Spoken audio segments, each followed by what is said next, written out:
Amén. Bueno, muy buenas tardes a todos. Me pidieron tener a cargo el estudio de hoy y bueno, la idea es seguir un poco en la misma línea que veníamos, diría ya como más de un mes, ¿sí? Desde que empezamos con esta cuarentena por acá. El sábado pasado tuvimos un estudio aislado, eh, porque la verdad que nos había parecido muy pertinente el tema de Mati Blackwood. No sé si todos lo pudieron escuchar, si no los animo a que lo busquen al video y lo escuchen en nuestro canal de YouTube. Está muy, muy bueno. Pero antes de eso, las semanas anteriores, mi esposa venía desarrollando una temática que ella le había puesto título Historia Omega del Israel antiguo, ¿no? Esa es la temática. Yo voy a continuar un poco con eso, pero me voy a enfocar en algunos aspectos puntuales que me interesan, que tal vez algunas partes parezcan como repetidas, pero me interesa hacer énfasis en eso. Y le puse de título Entendiendo los tiempos, porque quiero llevar la reflexión hacia ese lado, ¿sí? Eh, Ayer estuvimos leyendo con Agus un artículo que escribió una amiga, que Agus después lo compartió, así que seguramente a todos ustedes le habrá llegado por algún lado. Una amiga nuestra escribió un artículo, ella trabaja para una página sobre todo lo que está pasando, sobre la actualidad y lo que tiene que ver la interpretación bíblica con la actualidad, ¿no? Entonces, ella hablaba de dejar el cristianismo abstracto, ¿sí? Para pasar o sea, para vincular lo que nosotros estudiamos de la Biblia con la realidad, con lo que está pasando alrededor nuestro.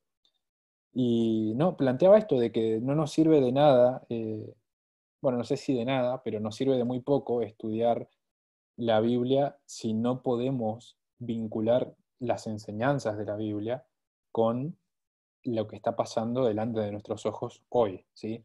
Y ese es el desafío que tenemos nosotros en esta generación en que estamos viviendo, y la idea es que podamos hoy enfocar un poco el estudio hacia allá. Mucho de lo que vamos a hablar hoy va a parecer como un repaso, ¿sí? Pero bueno, les viene bien a todos. Además, yo sé que por ahí hay algunas personas que no estuvieron siguiendo los estudios anteriores, entonces esto también les va a servir. Quiero tratar de ser lo más claro posible para todos, no solamente para los que vienen ya estudiando hace tiempo, sino para los que puedan estar por primera vez o segunda o tercera vez. Si alguien no entiende algo, por favor, me avisa. Yo voy a hacer referencia a muchas cosas que ya hablamos, muchas ya las voy a pasar por alto, pero no quiero que nadie deje de seguir el estudio porque no entendió alguna cosa, ¿sí? Así que cualquier cosa levantan la mano o simplemente desbloquean su micrófono y me hablan. Avanzamos. Estuvimos estudiando sobre el comienzo, ¿sí? Y el fin de Israel como pueblo de Dios. Esto es sumamente importante, ¿sí? Israel como pueblo de Dios tuvo un comienzo y tuvo un fin. Y hay algunos conceptos claves, ¿sí? El comienzo y el fin fueron claros. Eh, Había una profecía de tiempo que anuncia el comienzo de la historia de Israel como nación. ¿Se acuerdan cuál profecía es? Hagámoslo lo más participativo posible. Las 70 semanas de Daniel 9. Las No. 70 semanas. Los 400 años de cautiverio en Egipto. Exactamente, los 400 años que se le había dicho a Abraham Perdón, entendí que el iba a fin. estar en cautiverio en Egipto y que entonces iban a salir como una nación, ¿no? Que iba a ir a castigar a los amorreos. Y así también una profecía de tiempo anuncia el final de Israel como pueblo. Y esa, como bien dijeron, es las 70 semanas de Daniel 9. Entonces, ahí hay una relación muy fuerte, ¿sí? El comienzo fue a través de una línea de reforma que la llamamos la historia alfa, ¿sí? Entonces, en esa historia alfa vamos a ver a Moisés desde su nacimiento hasta todo lo que le toca transitar con el pueblo, después Josué entrando en Canaán. Pero ¿qué pasa en Canaán? Ellos tenían un propósito de conquistar la tierra de Canaán. ¿Lo lograron o no lo lograron? No completamente. No completamente, parcialmente, ¿no? No cumplieron la tarea que Dios les había encomendado. Y el final de esta historia es la historia Omega, ¿sí? Entonces, en esta historia vamos a ver, por ejemplo, a Juan el Bautista, a Jesús, y ahí vamos a ver bien claramente cómo se cumple el final de las 70 semanas de Daniel, ¿ok? ¿Por qué es relevante para nosotros estudiar estas historias? ¿Por qué insistimos tanto con esto? Yo quiero que ustedes vayan abrazando estos conceptos porque son las raíces de todo lo que se construye arriba de esto, ¿sí? Es relevante para nosotros porque Elena de White repetidamente compara a la iglesia con el pueblo judío, muchas veces, ¿no? Ella habla del Israel moderno, del Israel espiritual. Eso somos nosotros como iglesia. Otra razón por la cual es importante y es relevante es porque la historia se repite. Y Dios siempre ilustra el fin desde el principio. Como dice Pablo, creo, sí, Pablo, ¿no? Las historias de la Biblia son sombras de una realidad, ¿sí? Entonces son como parábolas que nosotros las tomamos para esta última generación. Y acá hay algunos conceptos clave que no pretendo que los que por ahí están por primera vez escuchando esto entiendan todo esto y estén de acuerdo con todo esto, pero lo voy a mencionar al principio y después al final lo voy a volver a mencionar de vuelta, para ver si logramos cerrar esta idea. Hay un paralelismo entre el Israel antiguo y el Israel moderno, ¿sí? Fíjense, eh, salen del cautiverio en Egipto como una nación, ¿sí? Pero es un cautiverio físico, literal. En cambio, el Israel moderno sale de un cautiverio ideológico, espiritual, ¿sí? De Babilonia, 1260 años de oscuridad papal, y ahí comienza esta historia. Fíjense en la Israel antiguo. La historia alfa, la primera historia, fracasa. ¿Por qué? Porque no logran conquistar Canaán en su totalidad y representan mal a Dios en el mundo y terminan cayendo en un estado de laodicense, ¿sí? ¿Qué pasa con la historia alfa del Israel moderno, de nosotros? El mensaje del tercer ángel no se llega a predicar a todo el mundo. Alrededor del año 1850 la iglesia entra en estado laodicense, igual que le pasa a Israel. Fíjense qué pasa con la historia Omega después, esa historia Omega anunciada por las 70 semanas de Daniel. Viene, como dice el texto, a solucionar, ¿sí?, lo que la historia alfa no logró. Hay una reforma, un cambio de liderazgo. Esta historia termina en éxito. Termina en éxito porque el mensaje es llevado a todo el mundo, ¿sí? Eso era el propósito y se logra. Pero esta vez de una manera completamente diferente, ¿sí? Fíjense que al principio ellos tenían que ir a Canaán y conquistar por la fuerza y por medio de la guerra y destruir a todo el mundo, y esta vez la conquista es espiritual, es completamente diferente. Y esa línea termina con Israel, ¿no?, con esas palabras de Jesús: vuestra casa os es dejada desierta, que eso finalmente desemboca, digamos, en la destrucción de Jerusalén en el año 70. Esta historia, la nuestra, también termina con la institución dejada desierta en el contexto de la ley dominical, ¿sí? Entonces vamos a ir hacia ahí. Sabemos que la historia alfa del Israel antiguo es una historia de falla, ¿sí? Eso lo sabemos. ¿Por qué? Porque entraron a Canaán, se acomodaron, cayeron en su zona de confort, no quisieron seguir adelante con la obra que Dios les había encomendado. Por eso esa historia falla y termina en un estado de laodicense. Y ahora les quiero mostrar algunos textos que muestran, ¿sí?, que lo mismo pasó con la historia alfa del Israel moderno. Fíjense esta cita. ¿Alguien la quiere leer? Es de Consejos para la Iglesia, página 611.2. Yo la leo. Dale. Lee, Mica, si querés leer. No, está bien, tranquilo. Bueno. Dice, como pueblo no hemos hecho la obra que Dios nos ha confiado. No estamos listos para la crisis que nos impondrá la promulgación de la ley dominical. Es deber nuestro, mientras vemos las señales de que se acerca el peligro, levantarnos y obrar. Nadie se quede sentado en serena expectación del mal, consolándose con la creencia de que esta obra debe ir adelante porque la profecía lo ha predicho, y que el Señor protegerá a su pueblo. No estamos haciendo la voluntad de Dios si permanecemos quietos sin hacer nada para preservar la libertad de conciencia. Deben ascender a Dios oraciones fervientes y eficaces para que esta calamidad sea diferida hasta que podamos realizar la obra que durante tanto tiempo ha sido descuidada. Elévense oraciones muy fervientes y luego trabajemos en armonía con nuestras oraciones. Puede parecer que Satanás triunfa y que la verdad está abrumada por la mentira y el error, pero Dios quiere que recordemos cómo en lo pasado Él salvó a su pueblo de sus enemigos. Siempre eligió para manifestar su poder los momentos de extrema necesidad, cuando no parecía tener posibilidad de verse librado de la acción de Satanás. La necesidad del hombre es la oportunidad de Dios. Bien. Yo quiero resaltar de acá algunas cosas, que es más que nada al principio, ¿sí? Es interesante que dice, no hemos hecho la obra que Dios nos ha confiado. ¿Qué obra Dios les había confiado a nuestros padres, a nuestros pioneros? Como decíamos en el cuadrito ese comparativo más arriba, es la predicación del tercer ángel, el mensaje del tercer ángel a todo el mundo, ¿no? Así como en la historia alfa del Israel antiguo se les había confiado esa conquista de Canaán. A nuestros padres se les confió la predicación del mensaje del tercer ángel a todo el mundo, y ella dice, no hemos hecho la obra que Dios nos ha confiado. Y fíjense, dice, no estamos listos para la crisis que nos impondrá la promulgación de la ley dominical. ¿Qué les dice a ustedes el hecho de que esa ley nunca se haya promulgado?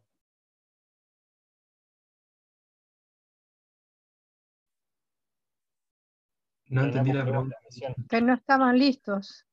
Que nunca estuvimos listos, exactamente. O sea, ella está diciendo, no hicimos la obra y no estamos listos para la ley dominical. Entonces, en Estados Unidos sabemos que todo el proyecto de la ley dominical y todo eso fue algo que verdaderamente ocurrió, que verdaderamente estuvo en el Congreso, que verdaderamente se estaba preparando, pero Dios impidió que eso salga. Por su misericordia, por su también porque no estaba listo para esa crisis. ¿Sí? Y fíjense que dice algo que no es importante ahora al principio de la clase, pero al final quiero que se acuerden de esto, que es lo que está en rojo ahí. Dice ella, no estamos haciendo la voluntad de Dios si permanecemos quietos sin hacer nada. ¿Para qué? Para preservar la libertad de conciencia. Y eso es importante, porque el tema de la ley dominical estaba asociado directamente con la libertad de conciencia.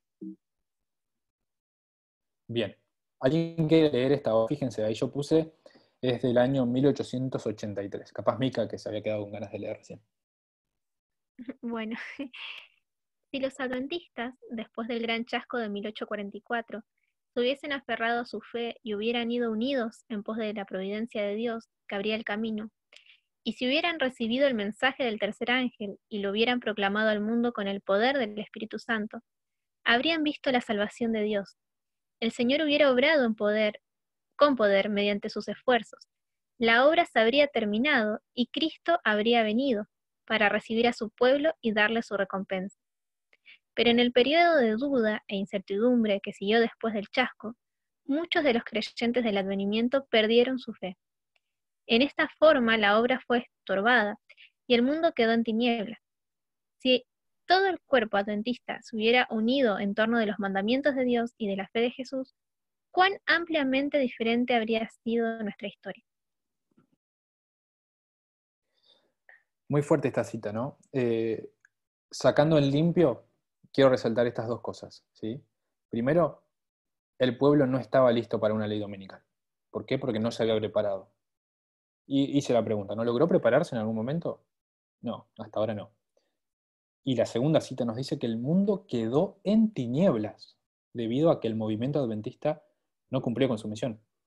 Y esto es muy fuerte, pero a la vez es maravilloso ver esto y ver cómo las historias alfa y las historias omega tienen tantas cosas en común. ¿Sí? Avanzamos. La falla en la conquista de Canaán dio lugar a la historia omega, que es una historia de éxito. Esa es toda la historia que estuvimos estudiando en las 4 clases anteriores. De la misma manera, la falla en la historia alfa del Israel moderno debe dar lugar a una historia omega, que también es de éxito, ¿sí? Y esta cita la vimos hace 2 semanas, o 3, pero quiero que la veamos de vuelta porque necesito que tengamos esto en mente para poder seguir avanzando en el estudio de hoy, ¿sí? Es de Mensajes Selectos tomo 1 y dice lo siguiente: necesitamos entender el tiempo en que vivimos. No lo entendemos ni a medias, no lo aceptamos ni a medias. Mi corazón se conmueve dentro de mí cuando pienso en el enemigo al que tenemos que hacer frente y en cuán pobremente estamos preparados para eso.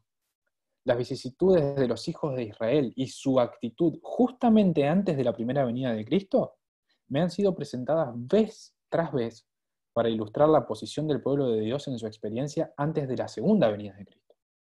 Cómo el enemigo se valía de cada oportunidad para dominar las mentes de los judíos y cómo hoy está procurando cegar las mentes de los siervos de Dios para que no puedan discernir la preciosa verdad. Entonces, Elena de White nos está diciendo que vez tras vez Dios le presentó a ella que el pueblo antes de la segunda venida iba a estar exactamente igual que el pueblo en el tiempo de la primera venida de Jesús, ¿sí? Es la misma situación. Entonces, a partir de ahí, nosotros podemos empezar a sacar algunas conclusiones.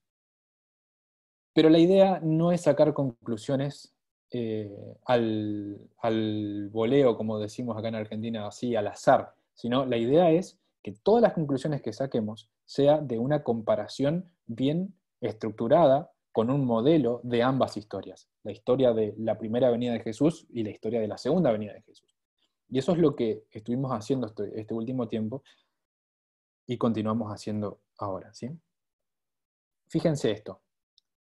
La Odisea entonces, la Odisea hoy. ¿Alguien quiere leer esta cita del discurso maestro de Jesucristo? En tiempos de Cristo, los dirigentes religiosos del pueblo se consideraban ricos en tesoros espirituales. La oración del fariseo, Dios, te doy gracias porque no soy como los otros hombres, expresaba el sentimiento de su clase y en gran parte de la nación entera. Sin embargo, en la multitud que rodeaba a Jesús había algunos que sentían su pobreza espiritual. Cuando el poder divino de Cristo se reveló en la pesca milagrosa, Pedro se echó a los pies del Salvador exclamando: apártate de mí, Señor, porque soy hombre pecador. Así también en la muchedumbre congregada en el monte había individuos acerca de cada uno de los cuales se podía decir que en presencia de la pureza de Cristo se sentía desventurado, miserable, pobre, ciego y desnudo. Anhelaban la gracia de Dios, la cual trae salvación. Las primeras palabras de Cristo despertaron esperanzas en estas almas, y ellas percibieron la bendición de Dios en su propia vida. Bien. ¿Quiénes estaban en estado laodicense? ¿Los líderes del pueblo o el pueblo también? Ambos. Uh-huh. Eso es importante que tengamos en cuenta, ¿sí? Porque muchas veces nos ensañamos contra los líderes de Israel y eso puede también desencadenar en que nos ensañamos con los líderes actuales y despotricamos, ¿no? Y muchas veces no nos damos cuenta que todos estaban en la misma condición. Y eso es muy importante que lo tengamos presente. La relevancia, ¿sí?, del estudio de la historia Omega y por qué esta historia es una historia de éxito es por lo siguiente, ¿sí? La generación del tiempo del tiempo de Jesús y los discípulos cumple la misión que Dios se proponía alcanzar a través de ellos. Por eso esta historia que cumple la misión es la mejor historia para aprender acerca de la historia del tiempo del fin. Otra razón es porque en esa historia vemos 3 grupos de personas, ¿sí? Los discípulos, antes de la cruz y después de la cruz, los miles de judíos que se unen a la iglesia después del Pentecostés, y finalmente los gentiles que se unen a la iglesia después del apedreamiento de Esteban, después del final de las 70 semanas de Daniel, después del cierre de Puerta de Gracia, vamos a decirlo así, para la nación judía. Y entonces esto a nosotros nos marca que también en nuestra historia hay tres grupos de personas. Dos grupos dentro de la iglesia y el mundo, ¿sí? Los netineos, como les decimos, o los gentiles. Esto no voy a profundizar porque ya lo vimos en los estudios anteriores. Cualquier cosa ustedes pueden ir a chequear esos videos también. ¿Okay?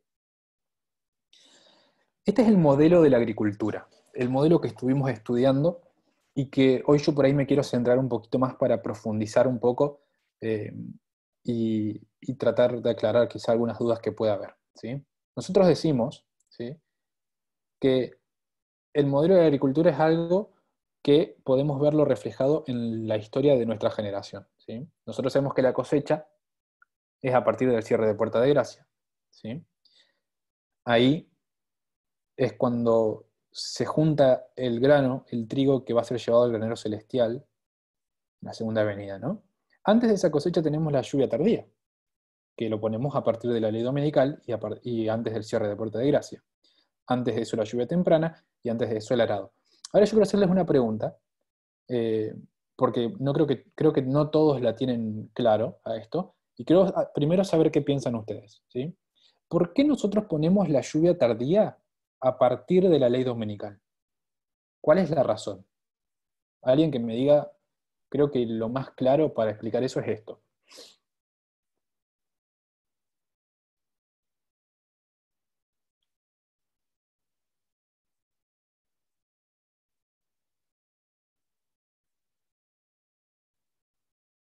Quizás porque va a ser un sacudón tan grande que nos va a despertar del letargo y va a hacer que clamemos por esa lluvia tardía y que la recibamos. Ok, pero ¿qué nos da la certeza de que nosotros podemos marcar el comienzo de la lluvia tardía con la ley dominical? Proféticamente está después de la ley dominical el alto clamor del pueblo de Dios al mundo. Bien, bien, ahí va por ahí. El modelo de la agricultura nos presenta 4 dispensaciones, ¿sí? El arado, la lluvia temprana, la lluvia tardía, la cosecha, ¿sí? Y nos presenta 5 hitos que separan estas dispensaciones, ¿sí? El primer hito es el tiempo del fin, le llamamos, que es donde comienza el periodo del arado. El segundo hito es el comienzo de la lluvia temprana, el tercer hito es el comienzo de la lluvia tardía, el cuarto hito es el cierre de Puerta de Gracia, que da inicio al periodo de cosecha, y luego el quinto hito, la segunda venida de Cristo. Y este es un modelo que nosotros podemos aplicar a diferentes niveles. ¿Por qué relacionar hitos en la vida real con la agricultura? Bueno, eso es algo que la misma Escritura nos obliga a hacer, ¿sí? Porque Apocalipsis 14 nos dice que después del mensaje de los 3 ángeles, ¿qué es lo que hace Jesús? Cosecha, ¿no? Viene con una hoz y ciega. Elena White, por ejemplo, nos dice que oramos por la lluvia tardía. ¿Por qué tenemos que orar por la lluvia tardía? ¿Por qué utiliza ese simbolismo de lluvia tardía? Ella nos está invitando reiteradas veces a que nosotros prestemos atención al modelo de la agricultura. Fíjense esta cita, el tercer ángel, ¿no? Dice, vi luego el tercer ángel, dijo mi ángel acompañante, su obra es terrible, su misión es tremenda, es el ángel que ha de separar el trigo de la cizaña y sellar o atar el trigo para el granero celestial. Esa es la obra del tercer ángel, directamente relacionado con la agricultura. Acá hay otro ejemplo, ¿sí? Fíjense, ella está viendo, dice, a personas vestidas con armadura, decir la verdad con gran poder. Y esta verdad tuvo efecto. ¿Por qué? Porque vamos al final del párrafo, ¿sí? Dice, habían estado hambrientos y sedientos de la verdad, era más querida y más preciosa que la vida. Pregunté, ¿qué había provocado este gran cambio? Y fíjense qué es lo que había provocado este gran cambio. Un ángel le contestó, es la lluvia tardía, el refrigerio de la presencia del Señor, el fuerte pregón del tercer ángel, que esto es lo que decía Esteban recién. ¿Se dan cuenta? Entonces la lluvia tardía tiene que ver con el fuerte pregón del tercer ángel, que sabemos que comienza a partir de la ley dominical. Entonces ahora les hago una pregunta. ¿Dónde ubicamos nosotros históricamente la lluvia temprana y la lluvia tardía? Y para eso vamos a leer estas 2 citas, ¿sí? ¿Alguien se ofrece a leer estas 2 citas? ¿Querés que lea? Dale. Es cierto que en el tiempo del fin, cuando la obra de Dios en la tierra esté por terminar, los fervientes esfuerzos realizados por los consagrados creyentes bajo la dirección del Espíritu Santo irán acompañados por manifestaciones especiales del favor divino. Bajo la figura de la lluvia temprana y tardía que cae en los países orientales al tiempo de la siembra y la cosecha, los profetas hebreos predijeron el derramamiento de la gracia espiritual en una medida extraordinaria sobre la Iglesia de Dios. El derramamiento del Espíritu en los días de los apóstoles fue el comienzo de la lluvia temprana, y gloriosos fueron los resultados. Hasta el fin del tiempo, la presencia del Espíritu ha de morar con la Iglesia fiel. Pero acerca del fin de la siega de la tierra, se promete una concesión especial de gracia espiritual para preparar a la Iglesia para la venida del Hijo del Hombre. Este derramamiento del Espíritu se compara con la caída de la lluvia tardía, y en procura de este poder adicional, los cristianos han de elevar sus peticiones al Señor de la mies en la sazón tardía. En respuesta, Jehová hará relámpagos y os dará lluvia abundante. Hará descender sobre vosotros lluvia temprana y tardía. Buenísimo, gracias Esteban. En estas dos citas Elena de White, ¿dónde ubica la lluvia temprana y la lluvia tardía? ¿Alguien me puede decir? Sí, la lluvia temprana en el Pentecostés Ujú. y la lluvia tardía antes de la siega, o sea, antes de la cosecha. Entonces, Al fin del tiempo, ¿no? claro, la lluvia tardía al fin de los tiempos. Pero ahora les quiero mostrar otra cosa. Uy. Acá. Fíjense esta cita. Estamos también, fíjense, en Hechos de los Apóstoles, en el mismo capítulo, y está hablando Elena de White del Pentecostés también, ¿ok? Fíjense lo que dice. Los discípulos se asombraban y se regocijaban en gran manera ¿por la qué? Por la amplitud de la cosecha de almas. Fíjense, o sea, generalmente nosotros no estamos atentos a estas cosas. ¿Por qué? Porque estamos acostumbrados a escucharlas, ¿sí? Pero cuando Elena de White habla de lluvia, de cosecha, de trigo, de granero, de siembra, de la semilla, de todo, o sea, tenemos que entender que ella siempre está haciendo alusión a un modelo, ¿sí? Porque podría ilustrarlo esto de cualquier otra manera, ¿sí? Esta conversión de las personas, ella lo podría plantea de mil formas diferentes, pero decide usar la palabra cosecha, y eso es importante, porque las palabras no están puestas descuidadamente. No consideraban, sigue diciendo, esta maravillosa mies como el resultado de sus propios esfuerzos, comprendían que estaban entrando en las labores de otros hombres. Desde la caída de Adán, Cristo había estado confiando a sus siervos escogidos la semilla de su palabra para que fuese sembrada en los corazones humanos. Durante su vida en la tierra, está hablando de Jesús, Él había sembrado la semilla de la verdad y la había regado con su sangre. Las conversiones que se produjeron en el día de Pentecostés fueron el resultado ¿de qué? De esa siembra, la cosecha de la obra de Cristo, que revelaba el poder de su enseñanza. Entonces acá tenemos una contradicción, o una aparente contradicción, como dice siempre Edu. Pentecostés, ¿es la lluvia temprana o es la cosecha? ¿Cómo resolvemos esta aparente contradicción? Porque fíjense lo que dice Proverbios 26.1. Ahí hay dos versiones diferentes, ¿sí? Les puse para que haya un poco de variedad. Como no conviene la nieve en el verano, ni la lluvia en la siega, así no conviene al necio la honra. Fíjense la otra versión. Ni la nieve es para el verano, ni la lluvia para la cosecha, ni los honores para el necio. O sea, no puede haber lluvia durante la cosecha. Y Elena nos está diciendo que el Pentecostés es la lluvia temprana y también nos está diciendo que es la cosecha. ¿Cómo podemos resolver esta aparente contradicción? Hay una superposición de son diferentes personas que están en diferentes procesos, ¿no? La cosecha era de la siembra que había hecho Jesús, y la lluvia temprana era justamente lo que el Espíritu Santo estaba haciendo con lo que estaban haciendo los discípulos, ¿no? Gracias, Edu. Pero Sí. No, que también, además de esas líneas, hay una línea general, que ya esa es de llamar lluvia temprana, la del tiempo del Pentecostés, y tardía a la del final del mundo, que es la línea directamente de toda la historia de la humanidad, desde que está Cristo, ¿no? Es un poco más extensa, entonces depende de a qué nos estemos refiriendo, iría ese modelo de cosecha, que eso es importante no mezclarlos. Exacto, Mica, muchas gracias. Entonces, fíjense, ahí está la línea que Mica está diciendo. Yo nunca la vi en ningún lado hecha, honestamente, así que yo estuve discutiendo con Emma algunas cosas ayer para que él me ayude. Entonces no quise ser muy específico con esto, ¿ok? Así que pueden criticármela, no ahora, después, si quieren me dicen sus puntos de vista y los animo a que eh, ustedes estudien y me digan qué es lo que piensan después, ¿sí? Nosotros sabemos que en el Pentecostés comienza esta lluvia temprana. Elena de White lo ubica ahí. Y ella también nos dice que después tenemos la lluvia tardía. Ahora, ¿por qué nosotros pusimos, bueno, nosotros digo porque esto yo lo saqué de Emma, me gustó mucho su forma de verlo, 1844 en adelante la lluvia tardía? Porque, a ver, cuando Elena escribe, muchas veces ella dice, no, tenemos que orar para que venga, o sea que todavía no vino. ¿Por qué lo ubicaría yo a partir de 1844? Bueno, ahora les voy a explicar eso.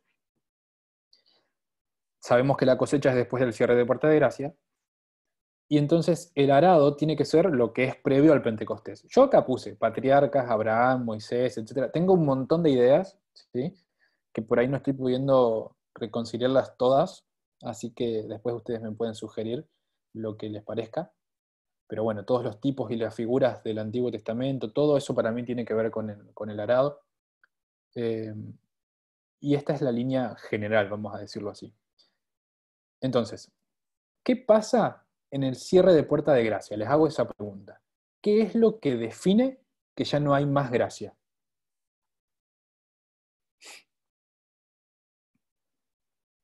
No hay intercesor, no puede haber gracia sin intercesor. Exacto. ¿Y por qué no hay más intercesor?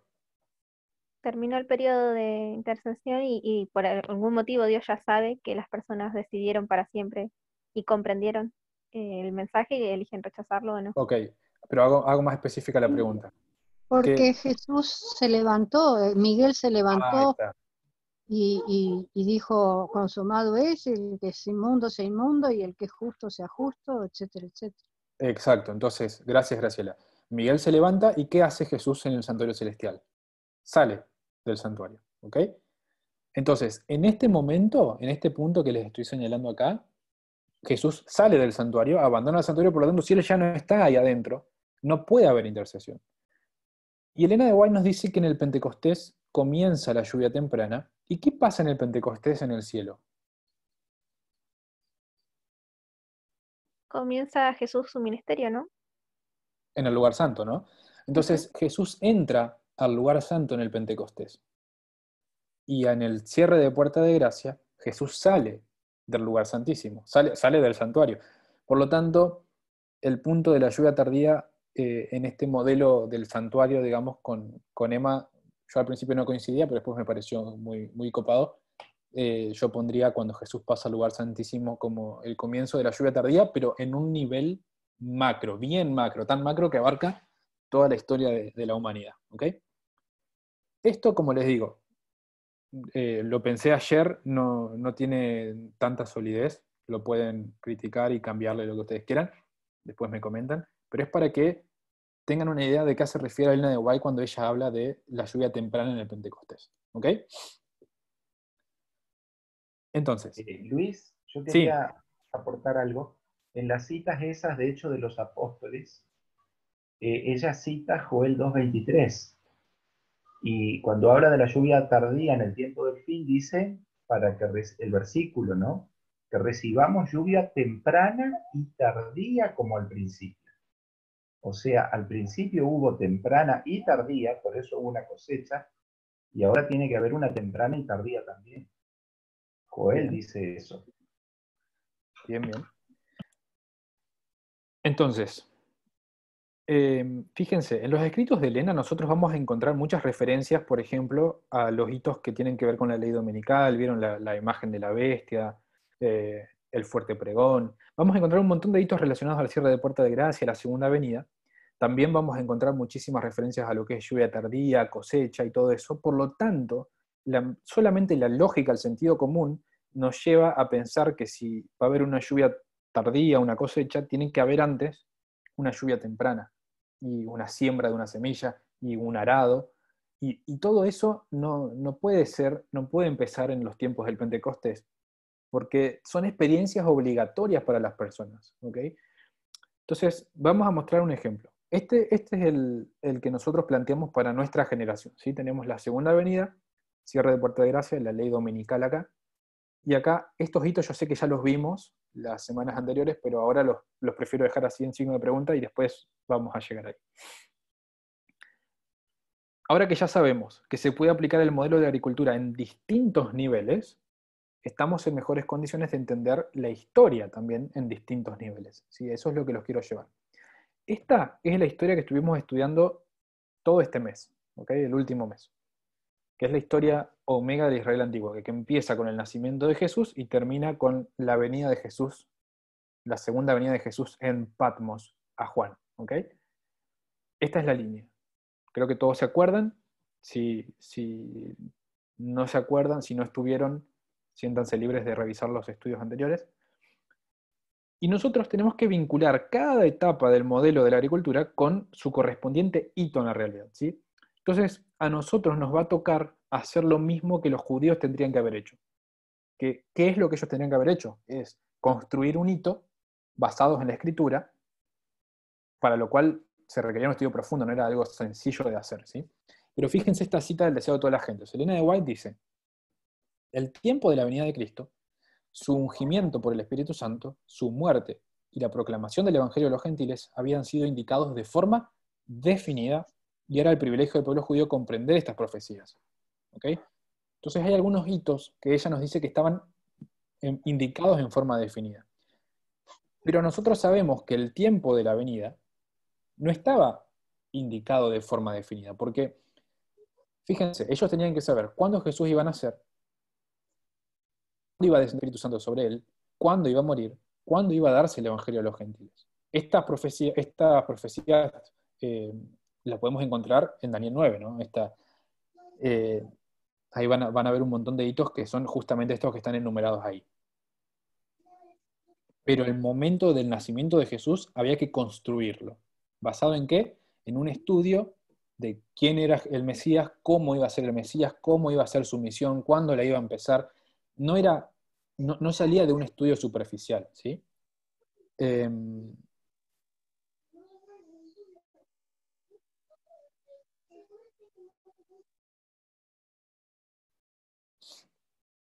Fíjense, acá les quiero mostrar esto.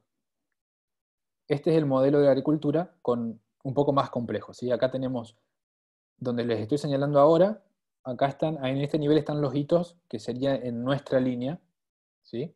Alineados con la línea de la historia omega de Israel antiguo, ¿sí?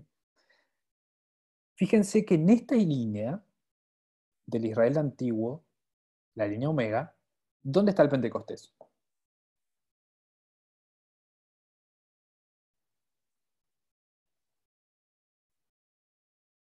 Antes del 34.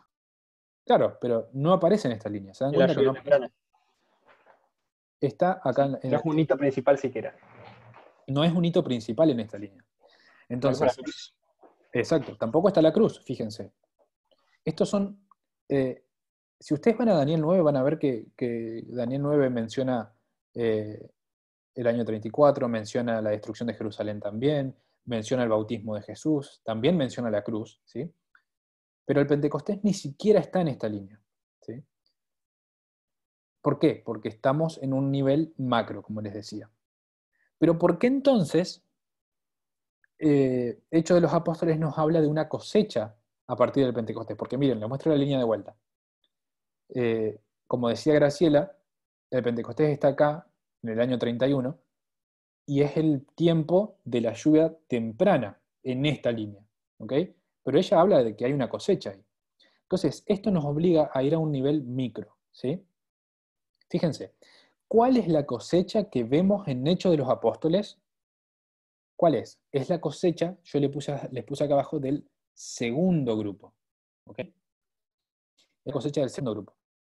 Fíjense, si yo pongo cosecha a partir del Pentecostés, los hitos que me quedan anteriores son estos: la crucifixión, la primera purificación del templo y el bautismo. Yo esto voy a pasar rápido porque ya lo estudiamos las semanas anteriores, ¿ok? No quiero invertir tanto tiempo en esta parte. Pero este es el segundo grupo. Sabemos que el tiempo del fin o el comienzo del arado para el segundo grupo empezó en el bautismo de Jesús, ¿sí? Y la lluvia temprana para este grupo empezó en la primera purificación del templo. La lluvia tardía empieza a partir de la cruz, y por lo tanto, a partir de Pentecostés, empieza la cosecha.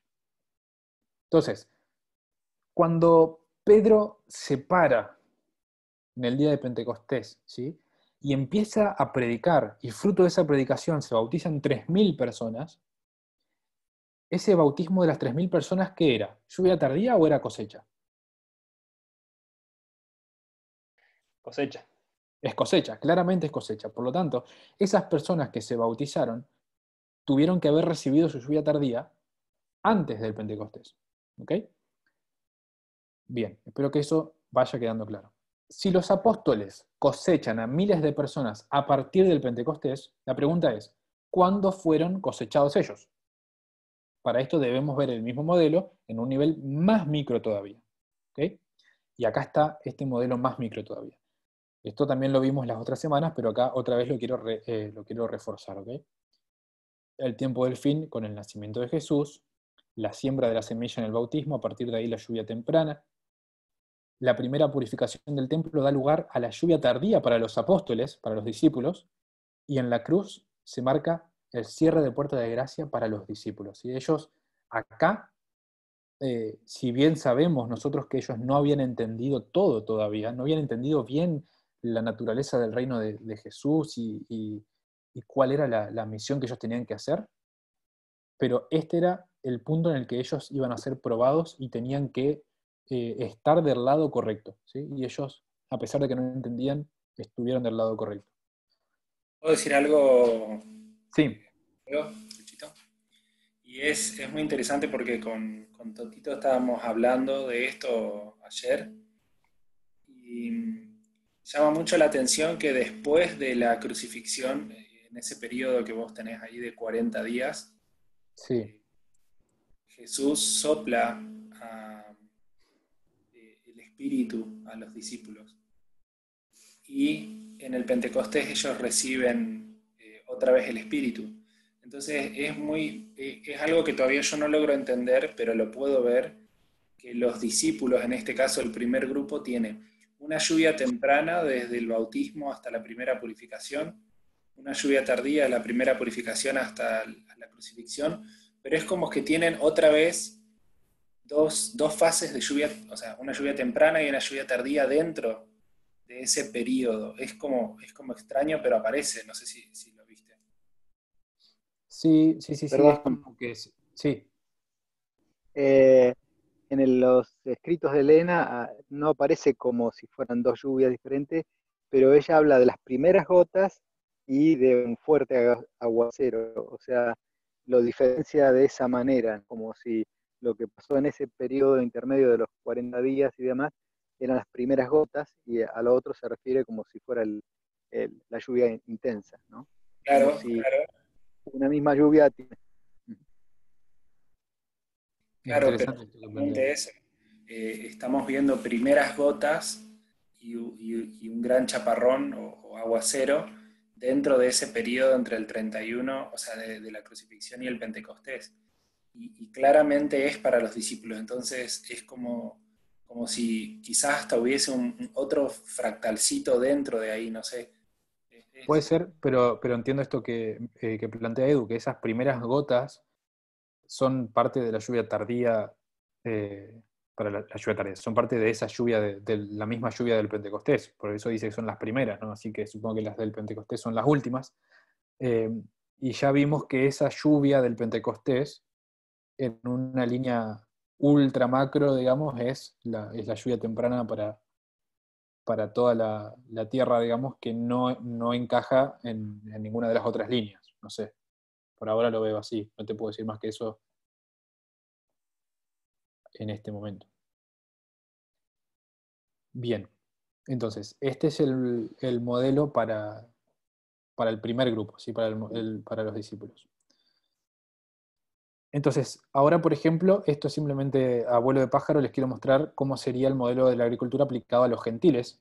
En ese momento, fíjense que para los gentiles el tiempo del fin empezaría un poco después, un hito después, es como que siempre se va corriendo en la primera purificación del templo. La lluvia tardía para los gentiles empezaría a partir de la crucifixión, la temprana, perdón, la tardía a partir del Pentecostés, y ellos a partir del año 34 son cosechados. Fíjense que lo que los apóstoles hacían después de que murió Esteban era ir por todos lados y cosechaban personas directamente, no es que les daban la lluvia. Entonces, todo esto nos lleva a nosotros a decir, nosotros también tenemos que construir nuestros propios hitos, ¿okay? Porque nosotros sabemos que tenemos una lluvia tardía por delante, pero ¿cuándo empieza nuestra lluvia temprana? ¿Cuándo empieza nuestro arado? Entonces, ya hablamos esto, simplemente lo voy a pasar por arriba. El nacimiento de la línea Omega del Israel moderno lo ponemos a partir de 1989. El estudio de Daniel 11, 40 al 45, nos da este hito con claridad, con firmeza. Sí, sabemos que gracias a un estudio de cómo la historia se repite en patrones y todo, comienza un movimiento. Este año, 1989, hay eventos muy importantes. Agus había mostrado que este librito que sacó el New York Times, habla de todo lo que pasó en 1989. Sí, pasaron muchas cosas, la caída del muro de Berlín, la derrota del rey del sur, se crea el WWW, ¿sí?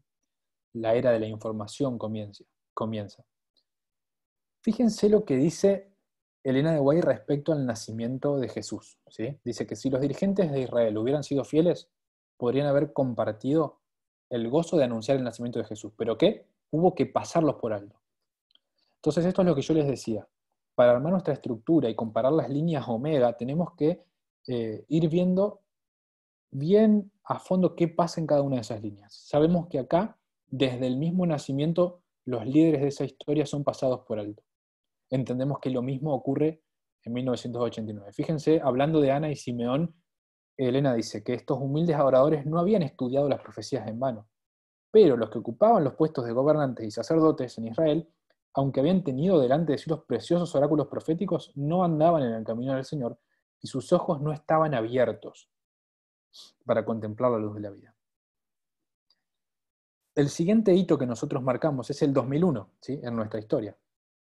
El 11 de septiembre, ¿sí? Marcamos ese hito basado en un estudio de las trompetas, ¿sí? Que nos da el inicio del tercer ay, con la caída de las Torres Gemelas. Este hito se alinea con el bautismo de Jesús, donde se produce el descenso del Espíritu Santo, que simboliza justamente el comienzo de la lluvia temprana. Por lo tanto, también simboliza el comienzo de la lluvia temprana para nosotros, ¿sí? Esta generación, la historia omega del Israel moderno, o sea, nosotros, también requiere atravesar las dispensaciones previas a la lluvia tardía, y no podemos pretender recibir la lluvia tardía si no experimentamos todo el proceso, tanto a nivel individual como colectivo, ¿sí? Por eso es que estamos viendo todo esto. Fíjense esta cita que habla de lo que sucede en el año 34, ¿sí? Ahí dice, sí, eso está en inglés, AD, significa Anus Domini, que es después de Cristo, ¿okay? Fíjense esta frase, desde donde yo les estoy marcando en adelante. Dice, entonces el mensaje de salvación, no estando más reservado exclusivamente para el pueblo elegido, fue dado al mundo.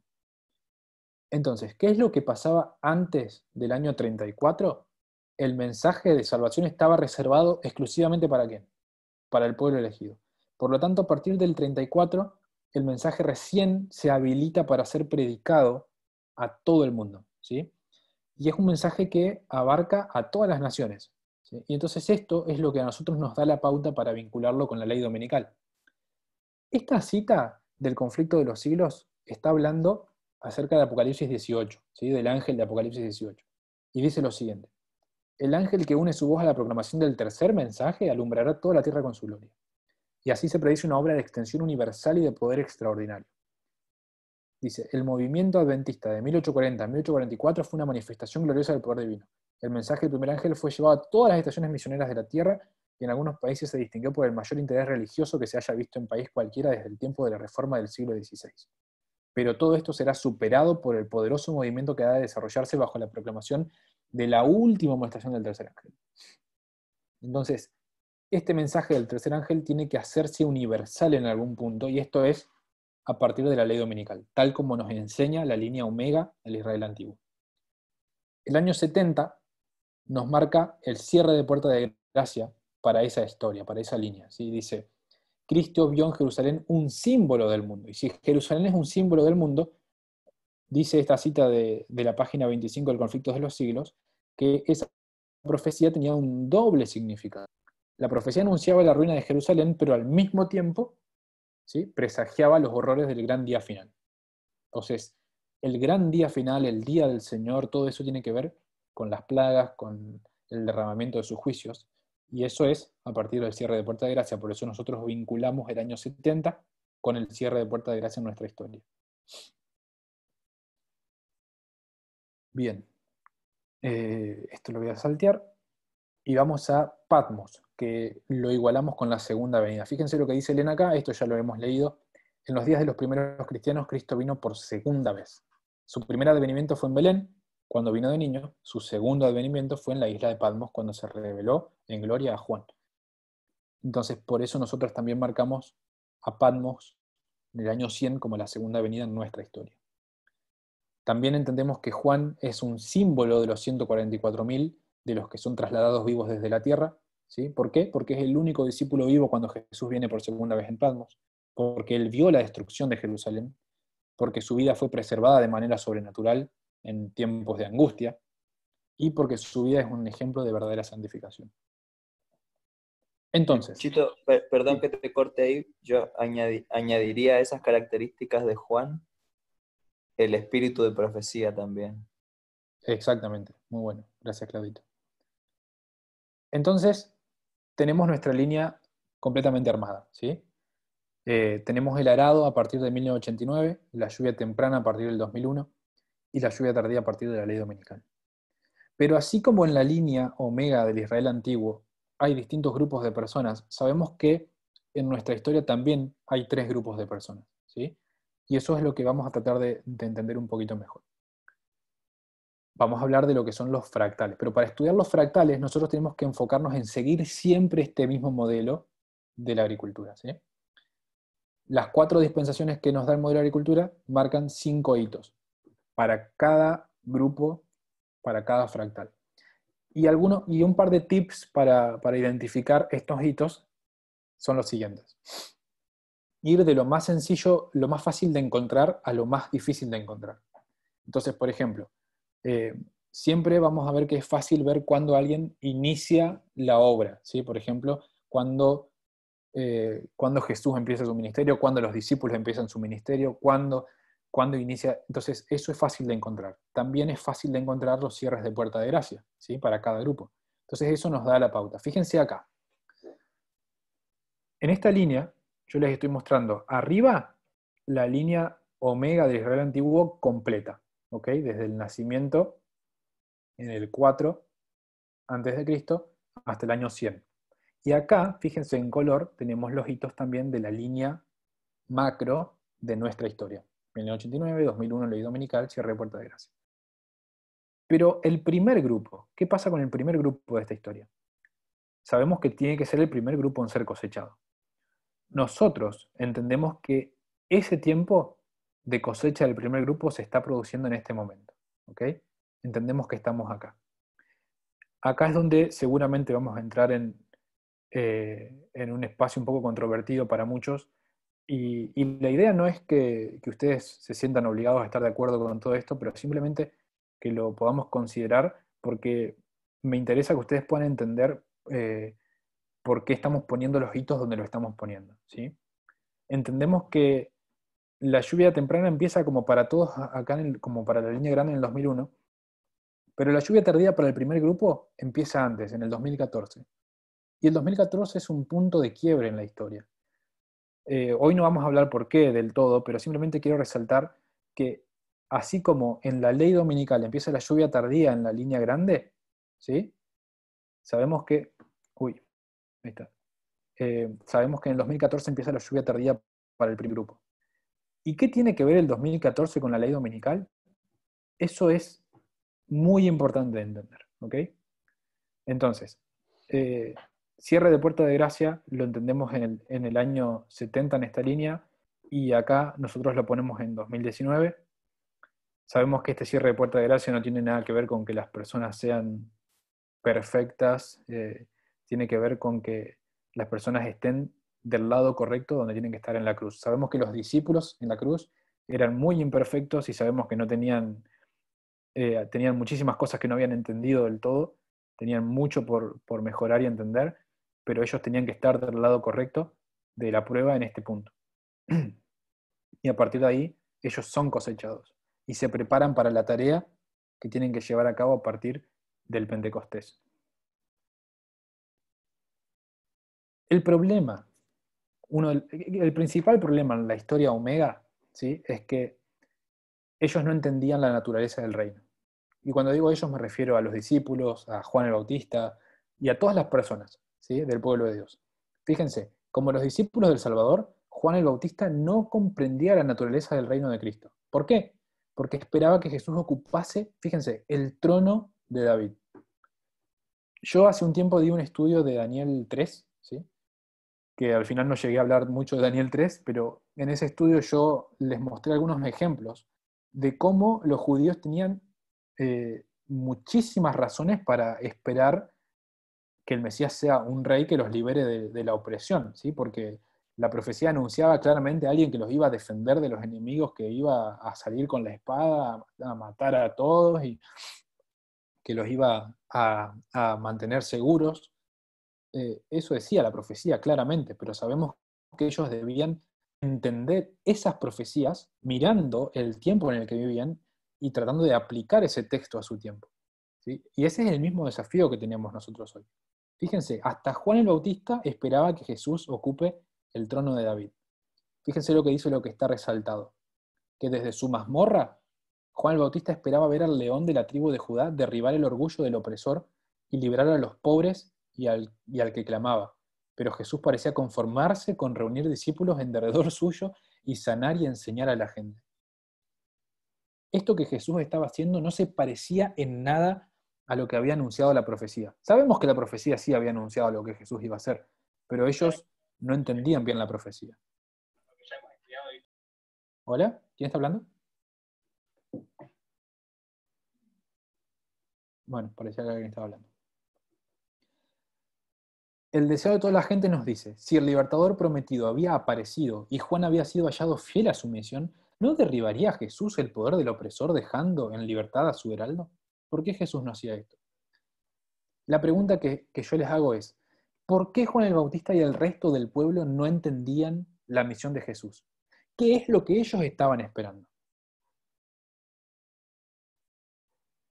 Yo sé que siempre respondemos a esto, ellos esperaban un libertador de los romanos, etc. Pero quiero que por ahí piensen alguna idea diferente a esa. ¿Qué es lo que ellos estaban esperando? Yo después les digo lo que yo estuve pensando.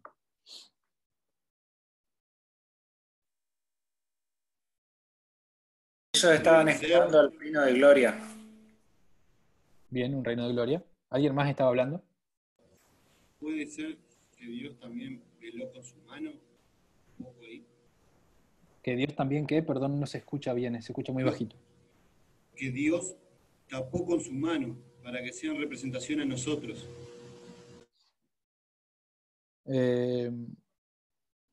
No sé si estoy de acuerdo con eso, lo voy a pensar. Eso lo vemos en la línea alfa. En la línea omega no estoy seguro de eso.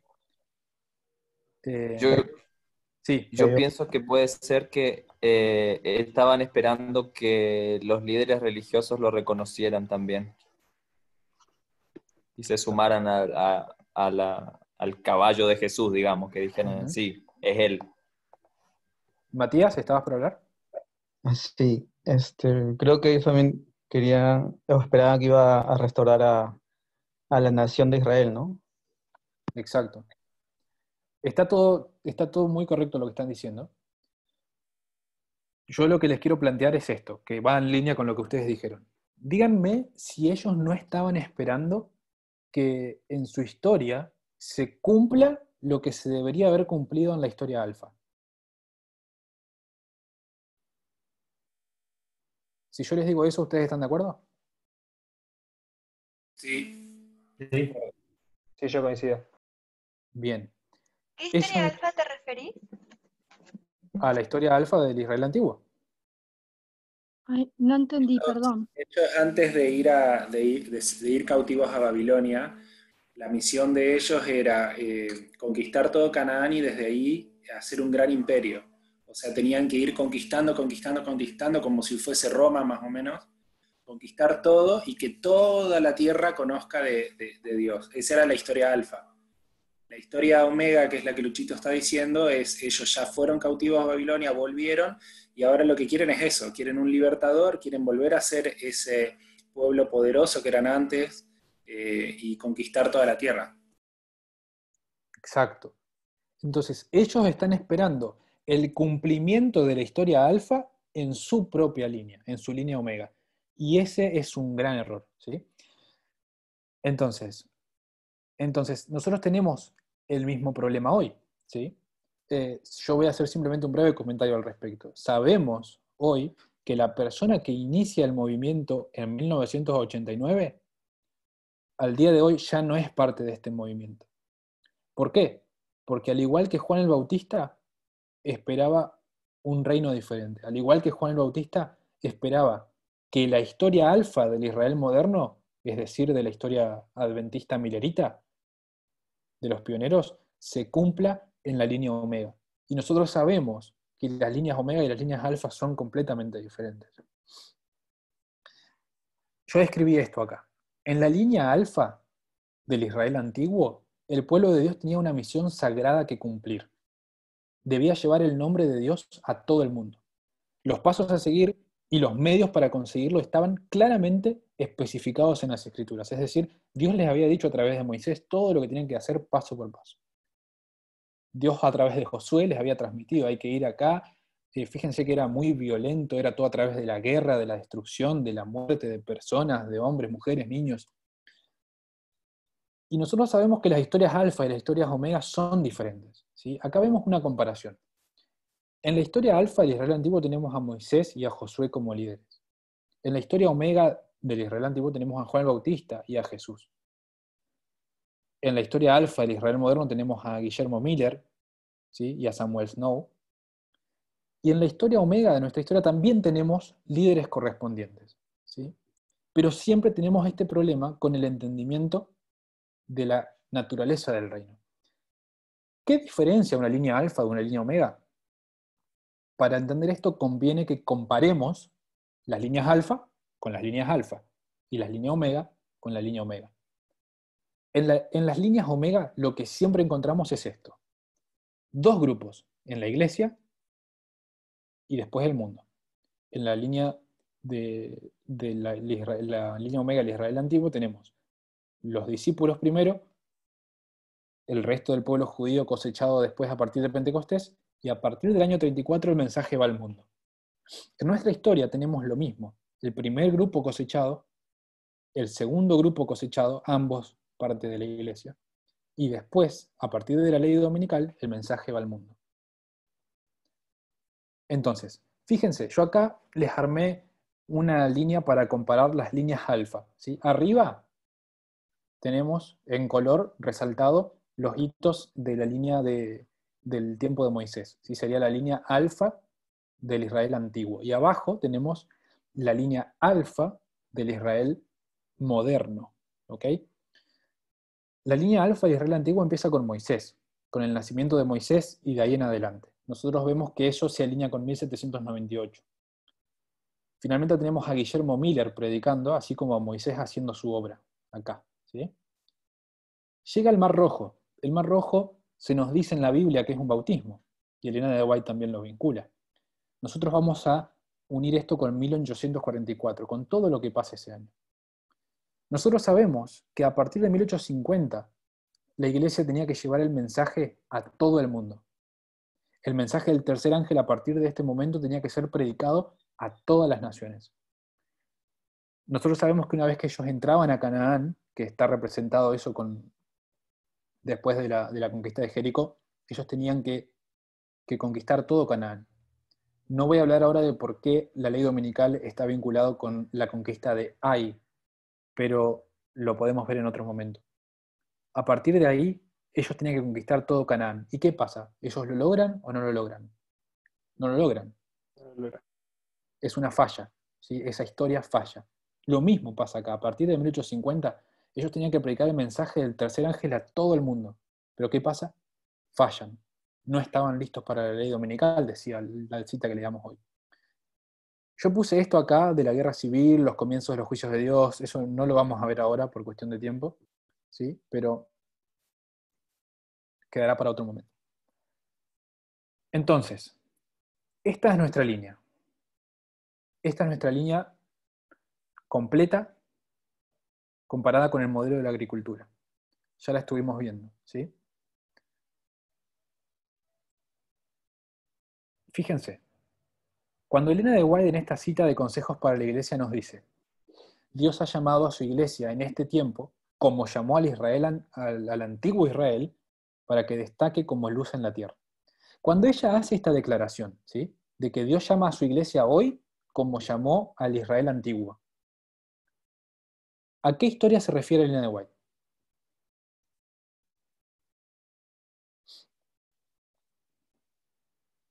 Les hago una pregunta, si no para... ¿Cómo? Alfa. Alfa. Yo creo Bien. que la alfa. ¿Por qué? ¿Podemos nosotros aplicar esa cita para nosotros hoy? ¿Esa declaración?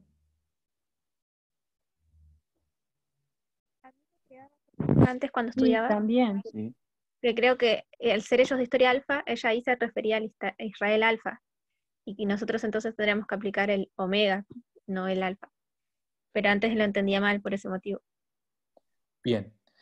Entonces, o sea, sí, están correctos en lo que están diciendo. O sea, nosotros podemos aplicar esta cita para nosotros, porque así como Dios llamó al Israel antiguo, también nos llama a nosotros hoy. Pero cuando Elena de White hace esa declaración en su tiempo, ella ni siquiera sabía de la existencia de un omega moderno, ¿sí? Ella está aplicando, ella está hablando respecto al alfa de Israel moderno. Por tanto, nosotros tenemos que ser cuidadosos al aplicarlo. No digo que no lo podamos hacer, lo podemos hacer, pero no es igual que antes, ¿sí? Esta es la comparación que hicimos al principio, ¿ok? Así como la historia alfa fracasa y no logran conquistar Canaán, la historia alfa de nuestros pioneros tampoco fracasa y la iglesia entra en estado de laodicense. Por lo tanto, la historia omega viene a corregir lo que la historia alfa no hizo. De la misma manera, nuestra historia omega viene a corregir lo que la historia alfa no hizo. Pero nosotros no podemos esperar que el cumplimiento en nuestra historia, en nuestra generación de las profecías, sea el mismo cumplimiento de la historia alfa. Ese es un error que nosotros no podemos cometer, porque es el mismo error que cometieron los judíos en tiempos de Jesús. Esta cita la leímos al principio y la puse acá al final de vuelta. Por alguna razón Dios le mostró a Elena, vez tras vez, que la condición del pueblo de Dios antes de la segunda venida iba a ser la misma que la condición del pueblo de Dios en la primera venida de Jesús. Y esa razón es porque Dios sabía que las líneas omega son iguales. Y Dios le mostró a Elena esto vez tras vez para que nosotros hoy podamos tener certeza de lo que estamos estudiando. Y cuando miramos la historia de Jesús, de los discípulos, de todo lo que ocurrió en ese momento, nosotros podamos saber que eso es lo mismo que va a ocurrir hoy. Fíjense lo que está resaltado. Esto es palabras de vida del Gran Maestro. Las palabras que Dios dirigió al antiguo Israel encierran una solemne amonestación para la iglesia actual y sus dirigentes. Abajo dice, delante de nosotros está el resultado del pecado de Israel. ¿Aceptará la amonestación la iglesia de Dios hoy en día? Pregunta Elena. Pero ella, ¿cuándo está haciendo esa pregunta de si la iglesia iba a aceptar la amonestación o no? Lo mismo, la historia alfa.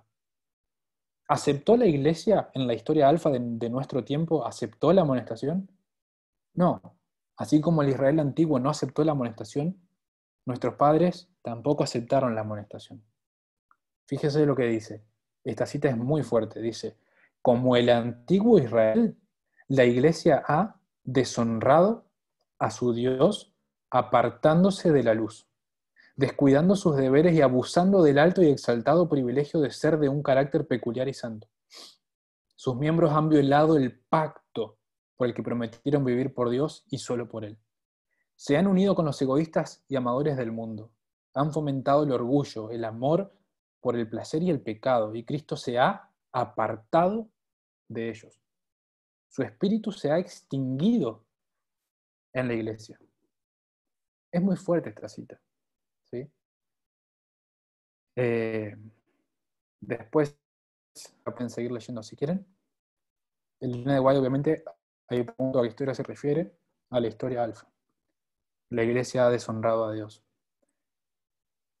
Esta historia del discurso maestro de Jesucristo habla de cómo en el tiempo de Jesús el pueblo estaba en estado laodicense, ¿no? Ya la leímos. Hoy al principio se consideraban ricos, pero algunos también se sentían desventurados, miserables, pobres, ciegos, desnudos. Todo el pueblo era pobre y miserable, pero había dos clases de personas. Los que se sentían ricos y no sabían su condición, consideraban que no necesitaban ayuda, y los que se sabían pobres y miserables y querían ayuda para salir de esa condición. Fíjense esta cita de Hechos de los Apóstoles del primer capítulo también. Dice, pero el pueblo de Israel perdió de vista sus grandes privilegios como representante de Dios. Olvidaron a Dios y dejaron de cumplir su santa misión. ¿Qué sucedió con el Israel antiguo que a la vez ilustra nuestra situación actual como pueblo? Eso, dejaron de cumplir su misión. Perdimos de vista los privilegios que teníamos. El deseado de todas las gentes habla de la gente en el tiempo de Jesús. Dice que sus ojos no estaban abiertos. ¿Por qué? Porque estaban ciegos como la Odisea. Dice, así sucede todavía. Esos son los conectores de Elena de White que a Ledu le encantan, ¿no? Dice, así sucede todavía. Pasan inadvertidos para los dirigentes religiosos y para los que adoran a la casa de Dios acontecimientos de los cuales se concentra la atención de todo el cielo. Los hombres reconocen a Cristo en la historia mientras se apartan del Cristo viviente. El Cristo que está en su palabra invita a la abnegación, el que está en los pobres y dolientes que suplican ayuda, en la causa justa que engaña pobreza, trabajos y oprobio. No es recibido más ávidamente hoy que hace 1800 años. Hay eventos, chicos, y amigos y hermanos, hay eventos que están ocurriendo ya hace muchos años, hace varios años, que están ocurriendo en el presente y que están por ocurrir muy pronto, en los cuales el cielo tiene toda su atención. Sin embargo, para las personas más importantes del pueblo de Dios, estos eventos pasan desapercibidos. Y si nosotros no queremos que eso también nos suceda a nosotros, tenemos que abandonar el estado laodicense. Esta cita dice, los jefes judíos se consideraban a sí mismos demasiado sabios para necesitar instrucción, demasiado justos para necesitar salvación, demasiado altamente honrados para necesitar el honor que proviene de Cristo. El Salvador se apartó de ellos para confiar a otros los privilegios que ellos habían profanado y la obra que habían descuidado. La gloria de Dios debe ser revelada, su palabra afirmada. El reino de Cristo debe establecerse en el mundo. La salvación de Dios debe darse a conocer en las ciudades del desierto. Y los discípulos fueron llamados para realizar la obra que los jefes judíos no habían hecho. Así como los discípulos fueron llamados para realizar la obra que los jefes judíos no habían hecho, de la misma manera, hoy hay personas que están siendo llamadas a realizar una obra que los líderes no hicieron y no están haciendo. Los dejo con esta reflexión. Nos corresponde a nosotros tener un correcto entendimiento de los tiempos en que vivimos. Por eso yo le puse al estudio entendiendo los tiempos. No debemos cometer el error que cometió el pueblo judío en tiempos de Cristo esperando que la historia alfa se cumpla en su tiempo. Nosotros debemos aplicar el estudio de las Escrituras y el espíritu de profecía a nuestra realidad actual, entendiendo que tal como sucedió en aquel entonces, en la historia Omega, también va a suceder hoy. Y entendiendo también que las leyes dominicales de hoy ya no se ven como las de antes, la de la historia alfa, pero se están promoviendo delante de nuestros ojos. Amigos, esto es muy relevante para nosotros. Como adventistas, siempre yo crecí esperando y sabiendo que pronto iba a venir una ley dominical. Pero ¿se acuerdan la cita que leímos al principio? De sentarse con expectación a esperar que la profecía se cumpla sola. No va a pasar así. La ley dominical era algo para lo que el pueblo en la historia alfa no estuvo preparado. Por lo tanto, si nosotros esperamos una ley dominical tal como la describe Elena de White, es lo mismo que hacían los judíos en el tiempo de Jesús, esperando que Jesús se levante para conquistar Canaán. Nosotros no podemos esperar una conquista de Canaán. No podemos esperar una ley dominical, porque eso no tiene relación con lo que está pasando en la realidad del mundo hoy. Por eso yo los invito a que ustedes estudien en qué consiste una ley dominical. Que estudien Apocalipsis 14, que estudien Daniel 3, que estudien todo lo que la Biblia nos da como información respecto a la ley dominical. Y que saquemos los principios que constituyen una ley dominical. ¿Se acuerdan que en esa cita que leímos al principio yo les dije, esta parte que está marcada, acuérdensela al final? ¿Qué era para lo que no estaba preparado el pueblo en tiempos de Elena de White? ¿Se acuerdan qué es lo que decía ella? ¿Qué frase decía?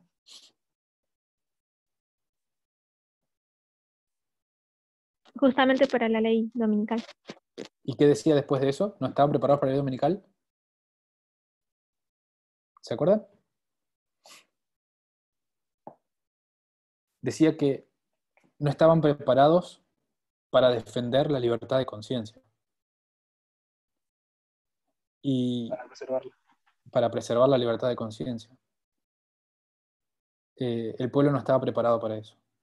¿Sí? Y nosotros hoy tenemos que estar preparados para eso.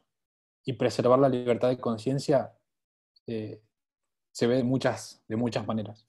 No necesariamente con una ley dominical como fue en esa época. Y hoy la Iglesia y el Estado se están uniendo delante de nuestros ojos, violando la libertad de conciencia de miles de personas, y nosotros no entendemos que eso es el cumplimiento de las leyes dominicales de nuestro tiempo. ¿Sí? Así que los dejo con este pensamiento, que podamos tener sabiduría para entender los tiempos. ¿Oramos? Querido Dios que estás en los cielos, gracias, Padre, por tu misericordia con nosotros. Gracias porque sos tan glorioso que nos das una segunda oportunidad. Nos permitís tener una historia omega que corrija lo que la historia alfa no hizo. Y Señor, no queremos defraudarte ninguno de nosotros, queremos sumarnos, queremos ser parte. Queremos reflejarte y queremos llevar a todo el mundo tu nombre bien alto, pero queremos hacerlo de la manera en que vos elijas.